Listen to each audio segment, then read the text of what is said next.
Why wouldn't they just buy Bitcoin? It seems to be a lot simpler than mining it. Then if it costs $350,000 to make $350,000, why bother with the mining?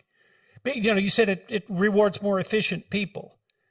Exactly. The short answer is if you have a way of securing electricity at less than 5 cents per kilowatt hour, then you should get into Bitcoin mining business, which is lower than most rates everywhere in the world. So if you have a source of energy that is isolated from the grid, or if you have a cheap way of securing energy, then Bitcoin is a great way. Mining Bitcoin is great, but for the most.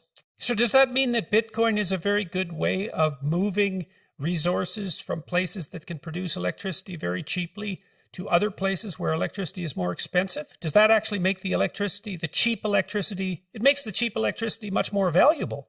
Absolutely. This is weird. That's a weird thing. It's very weird. I think it's going to have a very profound impact on the global energy market, because for the first time in history, we have a way to sell energy that is location independent. So a lot of places in the world have a lot of energy, but it's very expensive to get that to the population center. So the north of Canada has So you don't need wires. Exactly. Jesus, that's weird. That's a really strange thing. Yeah, to get electricity from the north of Ontario to Toronto needs a lot of wires, or you need to, if it was gas, you need to put it on tankers or on trains or in pipelines.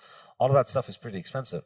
But with Bitcoin, you just need an internet connection. You take the Bitcoin miners to where that energy is, and then you can monetize that energy and turn it into Bitcoin. It's magic. So what's the net effect of that on the price of electricity worldwide? Is that deflationary with regards to electricity cost? I think so. I think this is a point that I make in the fiat standard, which is that we've had fiat subsidize all these dysfunctional forms of energy over the last 50 years that have led to the grid becoming unreliable.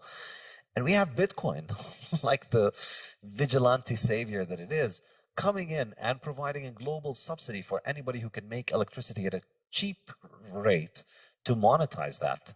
And I think, well, not only at a global subsidy, but so interesting, because not only you could go to where the energy is cheap with virtual certainty that you're going to make more and more money as the value of the Bitcoin increases by investing there, assuming that the value of Bitcoin is going to continually increase, which is a logical presupposition if it's as stable as is claimed, and it's finite in the way that you're describing, and increasingly widely accepted by vast numbers of people. So it's also an investment that's likely to increase in value over time rather than decrease. So it takes some of the uncertainty out of investing in cheap electricity generating processes that are geographically isolated. I just can't believe that's true. It's amazing that I think I must be misunderstanding, because it seems like you can move the value of the electricity magically without any of the problems of transportation. Yes, exactly. Wow, that's really something. Like that idea that you can monetize energy production in areas that wouldn't be able to ship the electricity to market. That's absolutely mind-boggling. It'll take me like 5 years to think that through. And it seems to completely contradict the idea that Bitcoin is a waste of the world's resources, right? It's a complete opposite if this monetization idea is actually true.